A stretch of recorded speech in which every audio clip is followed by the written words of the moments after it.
नमस्कार दोस्तों। तो आज हम देखते हैं प्लेट टेक्टोनिक्स यानी प्लेट विवर्तनिकी अंतर्जात बल का के कारण जो पृथ्वी की उच्चावच पर जो परिवर्तन होते हैं उन्हें हम प्लेट टेक्टोनिक में उनका अध्ययन करते हैं। प्लेट टेक्टोनिक मतलब नाम से स्पष्ट है, प्लेट मतलब चट्टान और टेक्टोनिक मतलब क्षैतिज या लंबवत विचरण, यानी चट्टानों का क्षैतिज या लंबवत रूप में विचरण करना ही प्लेट टेक्टोनिक कहलाता है। तो प्लेट टेक्टोनिक की तरफ हम बढ़े उससे पहले एक सिद्धांत आया 1920 में। अल्फ्रेड वेगनर नामक वैज्ञानिक थे।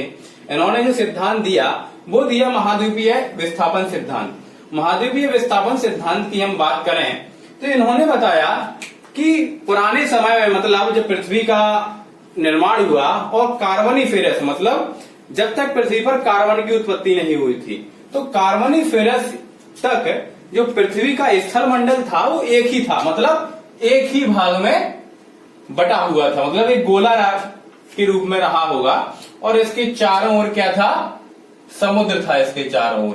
तो जो गोला था, एक ही जो भाग था स्थल मंडल का, उसे पेंजिया बोलते थे और जो चारों ओर समुद्र था उसे पेंथलासा बोलते थे। उसे क्या बोलते थे? पेंथलासा बोलते थे। ओके। फिर पृथ्वी की जो आंतरिक संरचना हुई, आंतरिक संरचना में परिवर्तन हुआ और क्या हुआ कि ये जो गोला था ये दो भागों में टूट गया।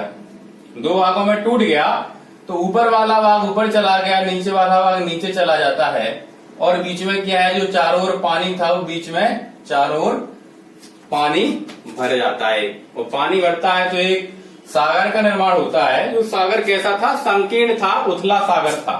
ठीक है, उथला सागर था, संकीर्ण था, बीच में पानी भर जाता है। तो ऊपर वाली चट्टान को कालांतर में बोला गया अंगारा चट्टान और नीचे वाली चट्टान को बोला गया गोंडवाना चट्टान।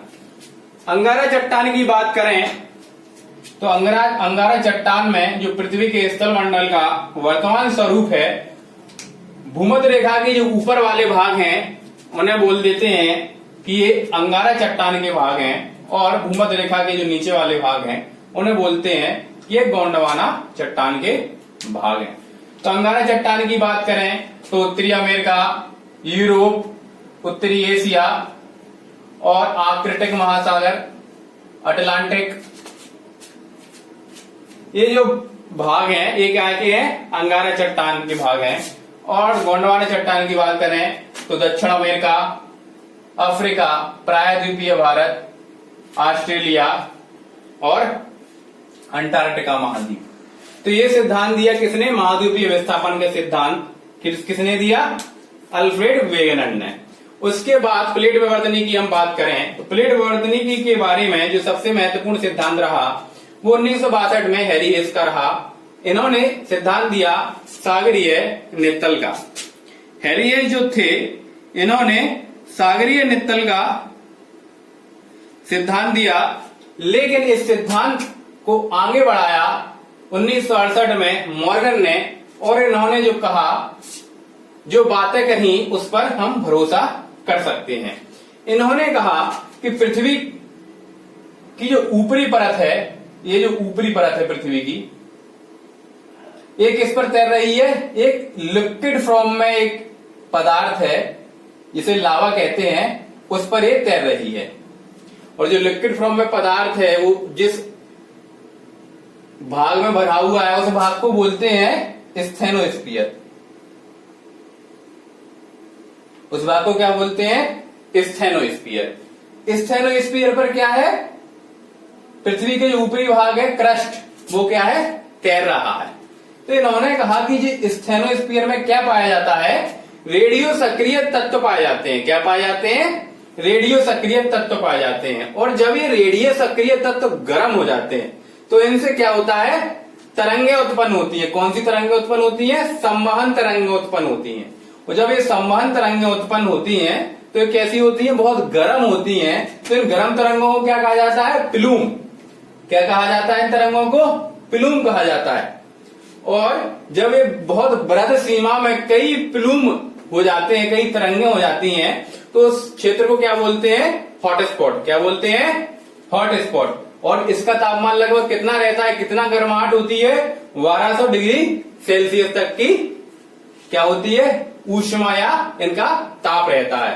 तो स्थल मंडल ये है लिक्विड फॉर्म में, इस पर क्या तैर रहा है, अपनी भूपरपटी तैर रही है। तो ये किस तरीके से काम करती हैं, तो जिस तरीके से कार्य करती हैं वो तरीका है इनका चक्रीय सिद्धांत। जो चक्रीय गति है वो किसने दी थी, 1929 में आर्थर होम्स ने। किसने की थी, आर्थर होम्स ने चक्रीय गति का सिद्धांत दिया था।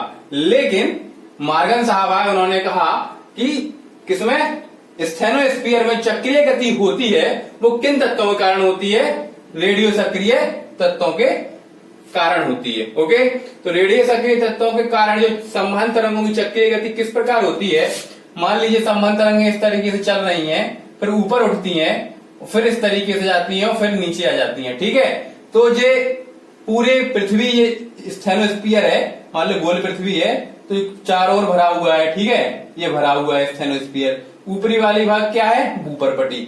तो ये क्या कैसी चल रही है, यहां से उठती हैं और इस तरीके से चलती रहती हैं। तो पृथ्वी की जो भूपरपट्टी है वो भी क्या है, गतिक रूप में चल रही है, उसमें गति हो रही है। ठीक है, तो मॉर्गन साहब ने ये बताया। और मॉर्गन साहब ने कहा कि ज्यामिति के आधार पर, मतलब उसके आकार के आधार पर जो पृथ्वी के ऊपर चट्टाने हैं, उन्होंने कहा कि इन्हें हम 6 भागों में बांट सकते हैं। 6 कौन से भाग, बड़े भाग, यानी 6 बड़ी चट्टानें और 20 छोटी चट्टानें। 6 बड़ी चट्टानों की हम बात करें तो पहली जो प्लेट कही उन्होंने बड़ी, वो क्या है, अमेरिकन प्लेट, मतलब उत्तरी अमेरिका और दक्षिणी अमेरिका को उन्होंने क्या कहा, एक ही प्लेट के रूप में कहा।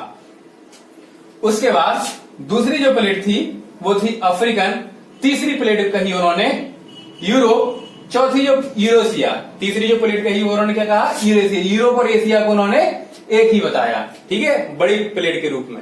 और उसके बाद कहा इंडो ऑस्ट्रेलियन प्लेट, मतलब भारतीय और ऑस्ट्रेलिया, भारत और ऑस्ट्रेलिया की जो प्लेट है वो उन्होंने एक ही रूप में कहा, जिसमें सिंगापुर, मलेशिया, सुमात्रा, जावा, इंडोनेशिया, पापुआ न्यू गिनी सब आ जाएंगे, श्रीलंका, बर्मा वगैरह। ओके, उसके बाद जो दूसरी प्लेट कही उन्होंने, यानी 4 हो गई, 5वीं जो प्लेट कही वो प्रशांत महासागर। प्रशांत महासागर ये है अमेरिका के पश्चिम में और एशिया के पूरब में। ठीक है, ग्लोब पर जब हम देखेंगे तो गोलाई के रूप में मिल जाएगा, तो एक ही प्रशांत महासागर होता है, क्योंकि यहाँ अलग अलग दिख रहा है। तो ये प्रशांत महासागर इस साइड, ये भी एक बड़ी प्लेट कही, और ये पूर्णतः महासागरीय प्लेट है। इसके बाद जो प्लेट बताया उन्होंने, अंटार्कटिका प्लेट, जो अंटार्कटिका महाद्वीप है वो प्लेट उन्होंने बड़ी प्लेट में बताई।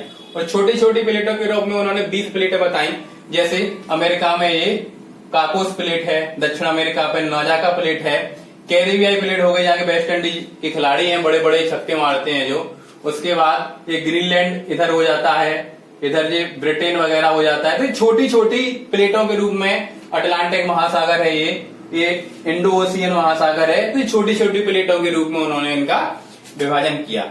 ठीक है, अब हम देखें प्रमुख रूप से प्लेटें जो पाई जाती हैं वो 2 प्लेटें पाई जाती हैं, एक महासागरीय प्लेट, दूसरी महाद्वीपीय प्लेट।